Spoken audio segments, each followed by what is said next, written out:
Jagannath Puri, la ville de Sri Chaitanya.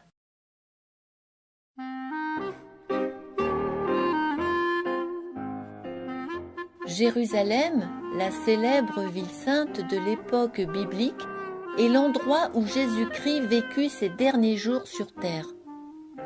Pour les Juifs et les chrétiens, c'est un mémorial des principaux personnages et événements de leur histoire religieuse, et par conséquent, un lieu de pèlerinage.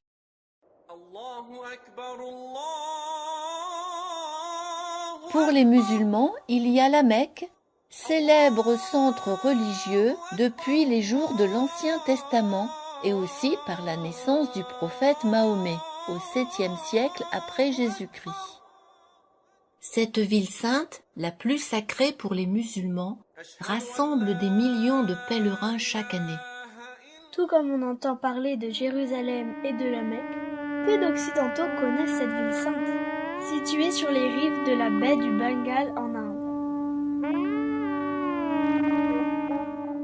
Elle s'appelle Jagannath Puri. Et comme Jérusalem et la Mecque, elle accueille des millions de pèlerins chaque année. Jagannath Puri, la ville de Sri Chaitanya. Depuis des milliers d'années, Puri est connu pour son fameux Ratha-yatra annuel. Le festival religieux le plus ancien et le plus grand du monde. Tous les ans, la divinité de Jagannath, le seigneur de l'univers, son frère Balaram et sa sœur Subhadra sortent du temple pour une procession publique. Des dévots des 4 coins de l'Inde se rassemblent par millions pour prendre le darshan.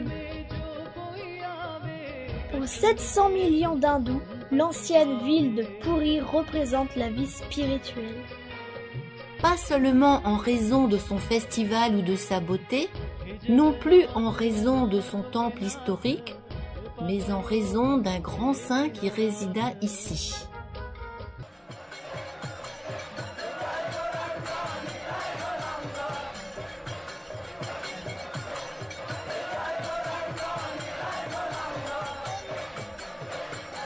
En 1511, un jeune saint quitte son lieu de naissance de Navadvip sur les rives du Gange au Bengale et voyage à pied avec ses compagnons jusqu'à Puri. Bien qu'étant toujours un jeune homme, sa beauté, son effulgence dorée et son intelligence fine l'ont rendu célèbre au Bengale. À l'âge de 24 ans, il avait déjà accepté l'austère vie du moine sannyasi.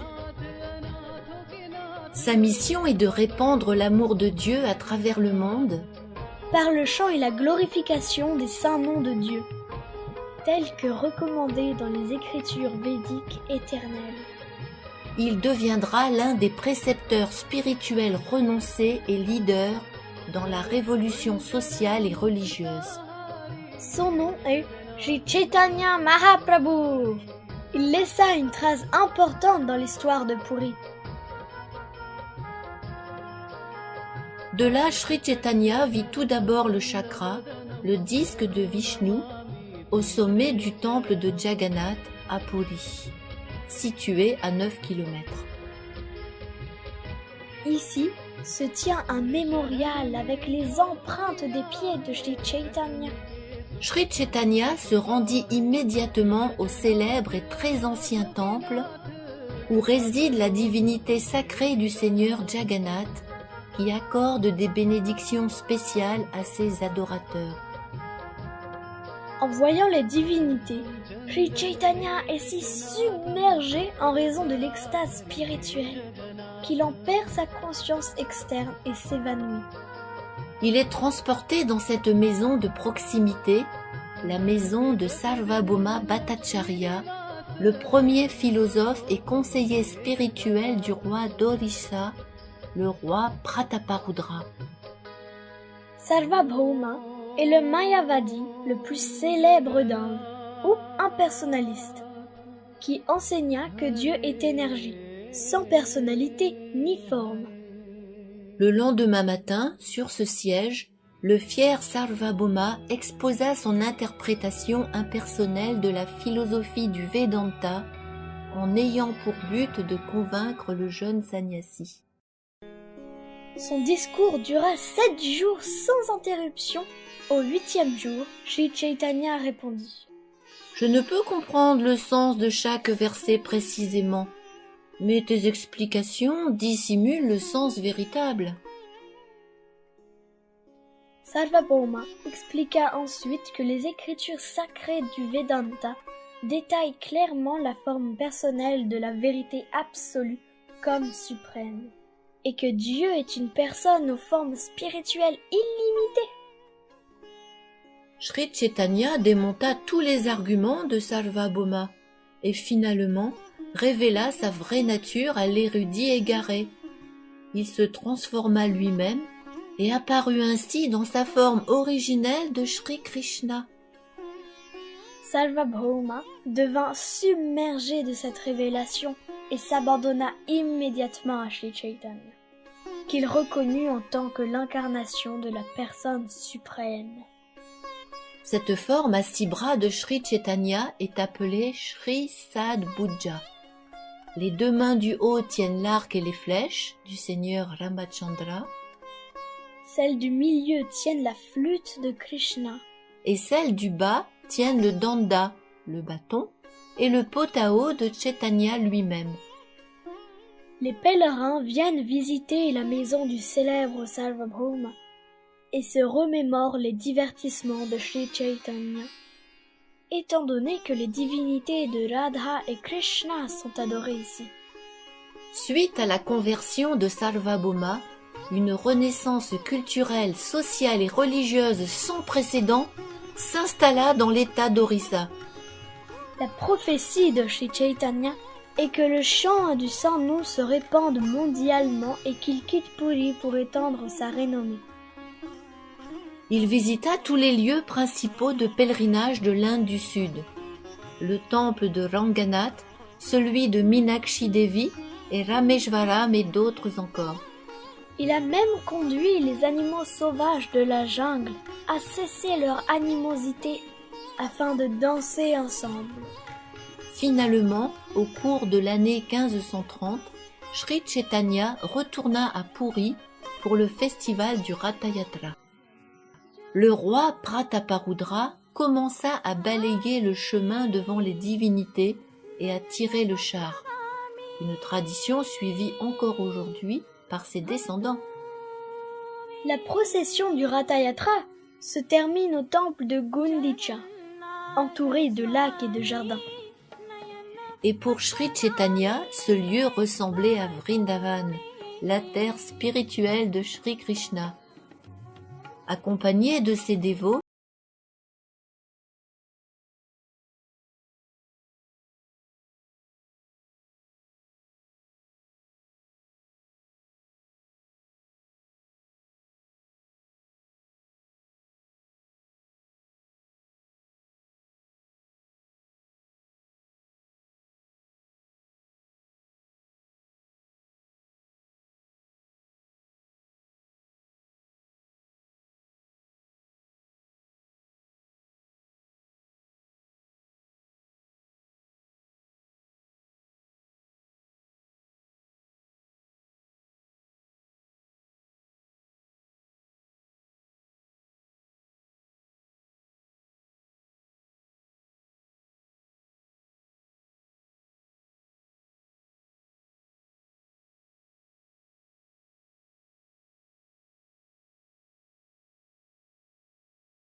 Malgré des racines fragiles, l'arbre survit toujours.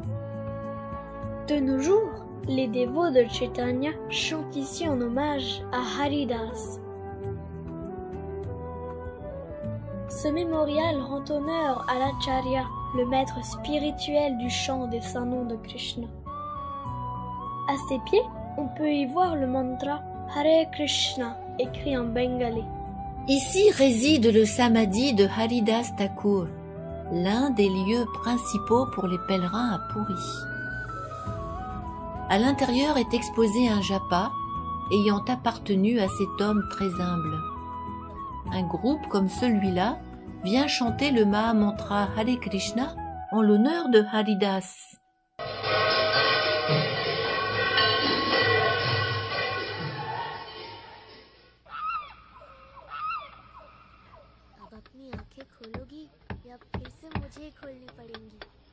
Les artistes de Puri glorifient spécialement Sri Chaitanya et ses compagnons. Un autre nom de la province d'Orissa, le lieu de l'art suprême. Les artisans sculptent des murtis de Jagannath afin que les gens puissent l'adorer chez eux. Dans la famille Mahapatra, cet art a été transmis de père en fils depuis des siècles.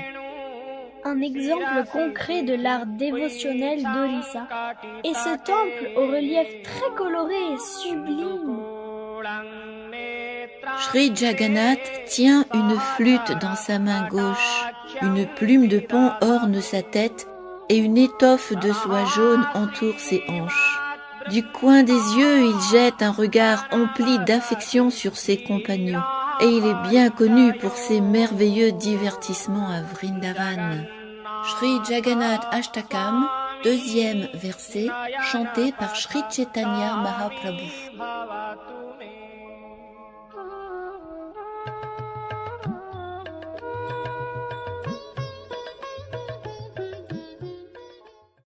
Ici, dans la librairie Ragananda, près de l'entrée principale du temple de Puri, on peut apprécier des manuscrits anciens illustrés de dessins des divertissements de Sri Chaitanya. Dans celui-ci, un verset des Écritures est retranscrit dans ce dessin.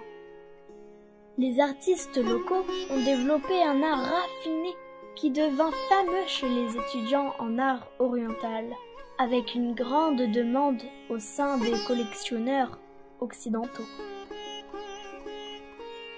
Ce tableau montre le divertissement miraculeux de Sri Chaitanya, dansant et chantant simultanément avec différents groupes de kirtan durant le Ratha-yatra. Les pèlerins de Puri se souviennent de Sri Chaitanya n'importe où, et la plage n'est pas une exception. Un soir, dans une grande extase spirituelle, Sri Chaitanya confondit l'océan avec la rivière sacrée Yamuna et plongea dedans. Une vague l'emporta au loin. Un pêcheur le remarquant le rattrapa dans son filet et le ramena sur la rive. Les dévots le ramenèrent à la conscience en chantant fortement les saints noms de Krishna à son oreille.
Jusqu'au XIXe siècle, les divertissements et enseignements de Sri Chaitanya restèrent en Inde. Toutefois, en 1896, cet ouvrage le fit découvrir au monde anglophone. Il fut écrit par un important résident de Puri, Srila Bhaktivinoda Thakur. Cet immeuble fait partie de la maison d'origine de Bhaktivinoda Thakur. Il était le directeur du temple de Puri et un magistrat influent, ainsi qu'un acharya, un maître spirituel, qui répandit vigoureusement le message de Sri Chaitanya. Ce temple à Puri marque le lieu de naissance d'un autre grand saint fils de Bhaktivinoda Thakur, Srila Bhaktisiddhanta Saraswati. Il étendit la mission de son père en écrivant en abondance sur le Seigneur, sur les enseignements de Sri Chaitanya, et établit de nombreux temples à Puri et en Inde afin de propager le processus du Harinam Sankirtan, le chant des saints noms de Dieu. Il attira de nombreux disciples et parmi eux, Abhecharan Bhaktivedanta Swami Srila Prabhupada. En 1965, après une vie de préparation, Srila Prabhupada part pour l'Amérique. Et en l'espace de quelques années, il exporte avec succès le mouvement de Sri Chaitanya en Occident et apporta également avec lui Jagannath Puri. La divinité du Seigneur Jagannath est adorée dans tous les temples Hare Krishna du monde. Tous les ans, le célèbre festival Ratha Yatra de Puri est reproduit dans les grandes villes d'Amérique du Nord, les grandes capitales européennes, sud-américaines, africaines et australiennes, où des millions de gens assistent à cette même cérémonie sacrée qui attire les pèlerins à Puri depuis des milliers d'années.